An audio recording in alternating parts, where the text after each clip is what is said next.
You probably heard it recently. Or maybe it was a while back, but it still stays with you.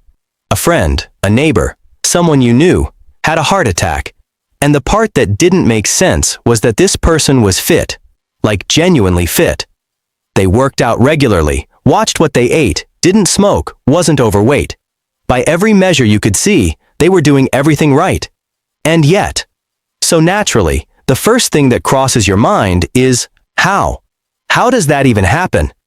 And then almost without realizing it, you find yourself asking around. Maybe you talked to someone close to them, a family member, a mutual friend. You wanted to know, was he feeling unwell recently? Did he complain about anything? Any warning signs at all? Any chest pain? Any fatigue? Anything? And the answer you got back was probably the most unsettling part of the whole thing. No. Nothing. He felt completely fine. And that's when the second, quieter thought hits you. Because you also exercise, eat reasonably well, feel fine. And you start wondering, if it happened to him with zero warning, could it happen to me too?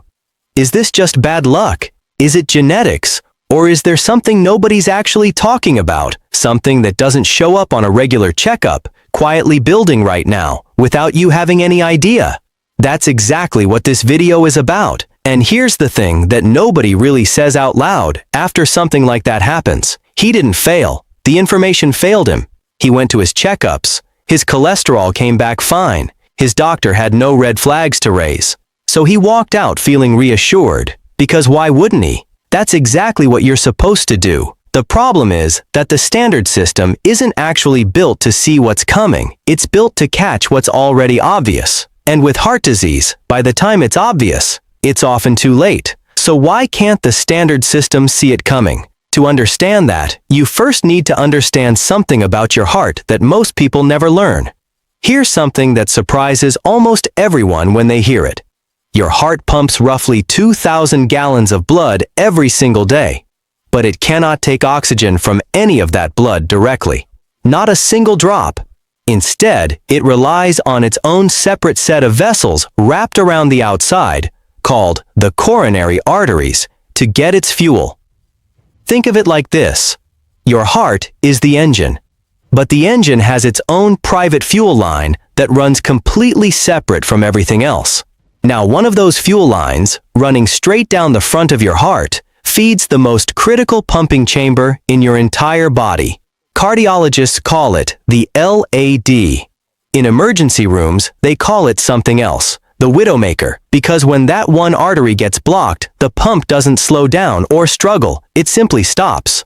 And there is no backup, no second option, no warning alarm built in. Which brings us to the real question. How does it get blocked in the first place? And why does it happen to people who seem perfectly healthy? That blockage doesn't happen overnight. It's been building for years. That blockage has a name. It's called plaque. And before anything else, what even is plaque?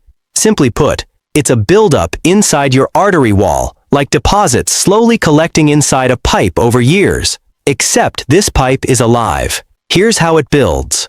Your artery has a very thin inner lining. Blood glides over it smoothly. But when that lining gets damaged, even microscopically, your body sends cholesterol to patch it up. That cholesterol gets trapped under the lining. Immune cells rush in to deal with it. Those immune cells die trying, and what they leave behind is a small, soft, fatty deposit stuck inside the artery wall. That's plaque. Now your body doesn't just leave a narrowing there. It actually stretches the artery wall outward to keep the blood channel completely open. Full blood flow, no blockage, nothing feels different. So that deposit just sits there. And the next time the lining gets damaged, more cholesterol, more immune cells, more deposit on top of the last one, layer by layer, year by year, completely silent, and you feel absolutely nothing the entire time. And this is exactly where most people stop and think, okay, if plaque is building up for years, why can't doctors just find it and catch it early? And the honest answer is, they can find some of it. Older plaque, the kind that's been there for years, eventually hardens and calcifies. It shows up on certain scans. Doctors can see it, track it, manage it. It narrows the artery slowly, and usually, not always but usually, give some kind of warning before it becomes critical. But there's another kind of plaque. And this is the one that nobody talks about enough. Soft plaque.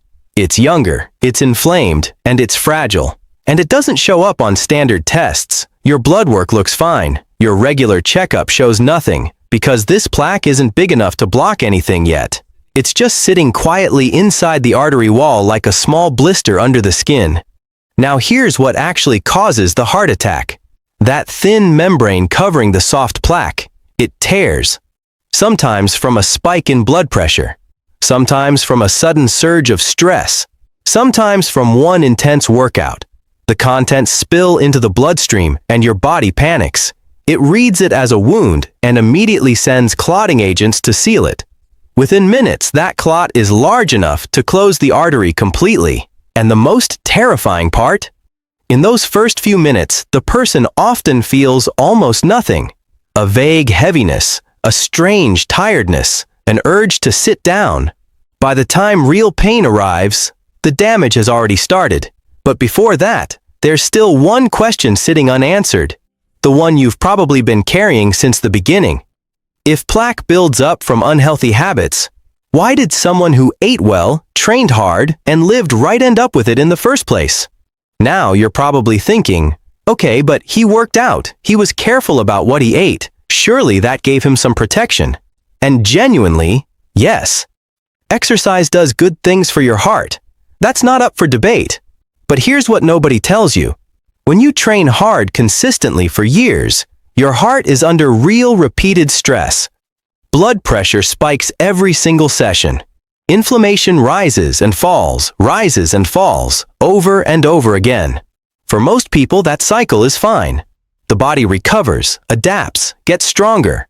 But for some people, and this is where genetics quietly enters the picture, that same repeated stress is slowly feeding plaque formation on the inside. The soft kind, the invisible kind. And those people have absolutely no idea, because from the outside and from the inside, everything feels perfect. Their stamina is incredible. Their numbers look great. They feel better than people half their age. That feeling of being invincible, it's real. But it's also the most dangerous part. Because when something feels slightly off mid-run, mid-race, mid-workout, they do what years of training conditioned them to do. They push through it. That's exactly what we need to talk about next. Because the real question is, what exactly are they pushing through? What does it actually feel like when something is going wrong with your heart? Because if you're picturing someone dramatically clutching their chest and collapsing, that happens. But that's not the whole story. And the gap between that image and reality is exactly why people miss it. In men, yes, chest pressure is common, a heavy tightness in the center of the chest, sometimes traveling down the left arm or up into the jaw. But even in men, it's not always that clean. Sometimes it's a dull ache between the shoulder blades. Sometimes it's indigestion that just won't respond to anything. Sometimes it's an unusual exhaustion that starts the day before, and the person just thinks they're coming down with something. In women, it looks completely different. Women are far more likely to experience it as sudden extreme fatigue, shortness of breath without any real exertion, nausea, dizziness, or a strange pressure in the upper back. And because it doesn't match the picture everyone has in their head, it gets dismissed. By the person having it, by their family, sometimes even by medical staff. Women under 55 having a heart attack are 7 times more likely than men to be sent home from emergency rooms without a cardiac diagnosis. 7 times. Let that sit for a second. And then there's one symptom that almost never gets talked about. But I want you to remember this specifically. A sudden, overwhelming sense that something is deeply wrong. Not pain exactly. More like an alarm going off somewhere beneath conscious thought. Patients describe it as a feeling of impending doom. It sounds vague, but it's completely real. A distressed heart sends signals through the vagus nerve that the brain interprets as an existential threat. If you ever feel that deep, wordless sense that something is just wrong, don't wait. Don't try to rationalize it. Don't finish your workout or your meeting or your drive home. Get help immediately. And the reason that urgency matters, The reason every single minute counts in that moment is something most people genuinely don't know. Because from the outside, a heart attack looks like an event, something that happens and then stops. But from the inside, it's a countdown. In the first 20 minutes, the heart muscle cells downstream from that blockage are starving but still alive. They're desperately trying to survive on whatever trace oxygen they can find. If someone gets to you in this window and that artery gets reopened, most of those cells make it. Damage is minimal, recovery can be complete. After 20 minutes, cells start dying, not slowly. The zone of dead tissue spreads outward like a ripple from where the blockage sits. Cardiologists have a phrase for this: time is muscle. And it's not a motivational poster. It's a precise biological statement. Roughly 2 million heart cells die per minute of delay. Read that again. 2 million per minute. After 90 minutes, it's not just cells dying anymore. That dead tissue starts permanently converting into scar tissue. And scar tissue doesn't pump. It doesn't conduct electrical signals properly. It just sits there, stiff and useless, while the rest of the heart works harder every single day to compensate. And here's the hardest part of all this: that damage never heals. Dead heart muscle doesn't regenerate. Whatever is lost in those minutes is lost permanently. The heart that comes out the other side of a delayed heart attack is not the same heart that went in. And now you're probably sitting there thinking, okay, but why didn't his doctor catch this? He was going for his regular checkups. His reports came back fine every single time. So how did something this serious just slip through completely undetected? That's exactly the right question to ask. Because the answer tells you something important about the system most of us are relying on to keep us safe. Your annual checkup and standard blood work, they're not useless. They catch a lot of things. But they were designed to measure what's circulating in your blood right now. They were never designed to look inside your artery walls. And that's a very different thing. Think about it this way. Your cholesterol report tells you what's floating around in your bloodstream. It tells you nothing about what has already quietly built up inside the walls of your arteries over the last 10, 15, 20 years. You can have a completely normal LDL number and still have significant dangerous plaque sitting there. And then there's something called lipoprotein A, a genetic cholesterol variant that dramatically increases cardiovascular risk. Roughly 1 in 5 people carry it. Most people have never heard of it, and it's almost never included in a standard blood panel unless you specifically ask for it. Same with low-grade insulin resistance. It never shows up on a standard glucose test, but it's now strongly linked to cardiovascular disease progression, quietly damaging artery walls without ever triggering a single flag in your regular reports. This isn't about blaming doctors. Your doctor is working within a system that was built to catch what's already obvious. The problem is that this particular danger is specifically designed by biology to never look obvious until it's too late. And that gap between what the system checks and what actually kills people is exactly where lives are lost. But that gap can be closed because the technology to actually see inside your artery walls before anything goes wrong already exists. Most people just don't know it's available to them. So what can actually find this before it becomes an emergency? The good news is, the technology exists. It's available right now. Most people just never knew to ask for it. First, the CAC score. A simple CT scan, 5 minutes, no injections, no dye. It detects calcified plaque and gives you a number. 0 means very low risk. Above 100 means something is there. Above 400 is a serious conversation with your doctor immediately. If you're over 40 with any risk factors, this is where you start. Second, CT coronary angiogram. This one goes deeper. Uses contrast dye to map both hard and soft plaque. The CAC scan can't see soft plaque. This one can. Currently, the most complete non-invasive picture of your coronary arteries that exists. Third, ApoB and high-sensitivity CRP, both available at any standard lab. ApoB gives a far more accurate picture of dangerous cholesterol particles than regular LDL. CRP measures inflammation, one of the biggest drivers of plaque rupture. And finally, lipoprotein A. The genetic risk factor 1 in 5 people carry, almost never included in standard panels. Just ask your doctor to add it. That's it. None of these are exotic. None of them require specialist hospitals or extraordinary cost. They just require you to know they exist and ask. Now here's where it gets practical, because everything we've covered so far, the plaque, the rupture, the invisible buildup, none of it means you're helpless.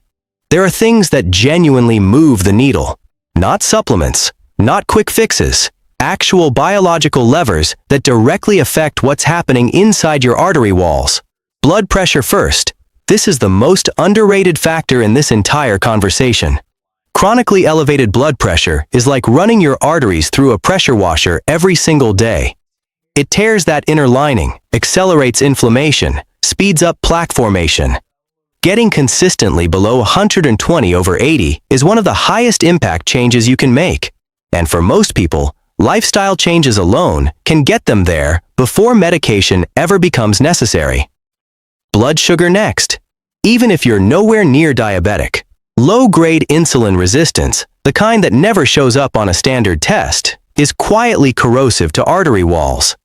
Cutting refined carbohydrates and building muscle through resistance training both directly improve how your body handles blood sugar, and that change shows up inside your arteries. Sleep, not rest. Medicine. People who consistently sleep under 6 hours have measurably faster plaque progression, higher inflammation, and elevated blood pressure. Every single night of poor sleep is doing something real to your artery walls. And chronic stress. This isn't a wellness buzzword. Cortisol raises blood pressure, promotes the kind of fat that sits around your organs, and directly destabilizes soft plaque. Managing stress isn't optional if you're serious about your heart.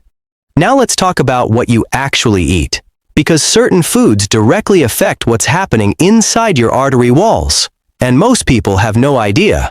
Omega-3 fatty acids, found in fatty fish like salmon and sardines, and in fish oil, directly reduce triglycerides and arterial inflammation. This isn't general healthy eating advice. This is specific biological protection for your artery walls. Extra virgin olive oil. The compound oleocanthal in real extra virgin olive oil actively reduces the same inflammatory markers that drive plaque instability. Not vegetable oil, not refined olive oil, specifically extra virgin. Walnuts. Regularly eating walnuts has been shown to directly improve the health of that inner artery lining, the endothelium, the exact lining that gets damaged and starts the whole plaque process. Leafy greens, spinach, kale, arugula. The natural nitrates in these vegetables improve arterial flexibility and blood flow. Simple, cheap, and genuinely effective. Berries. The compounds that give berries their color, anthocyanins, directly reduce oxidative stress on artery walls. A handful every day is enough to make a measurable difference. And on the other side, refined carbohydrates, ultra-processed foods, excess sugar, seed oils. These directly feed arterial inflammation. Every time you eat them, your artery walls pay a small price. Over years, that price compounds. None of this is complicated, but all of it compounds, in both directions. Every good night of sleep, every resistance training session, every meal built around real food rather than processed food, it's all quietly working in your favor. Just like plaque built silently for years against him, these habits build silently for you. Remember the person we started with. He didn't fail. The information failed him. You now have what he never did. You know how this builds silently for decades. You know why fitness doesn't equal cardiovascular safety. You know what your body might be trying to tell you, and you know exactly which tests can find this while it's still treatable. That knowledge is only useful if you do something with it. Talk to your doctor. Ask for the CAC score, the ApoB, the lipoprotein, AA. Know your real numbers, not just the standard ones. Don't wait for symptoms. In this disease, symptoms very often arrive too late. The best time to check your heart was 10 years ago.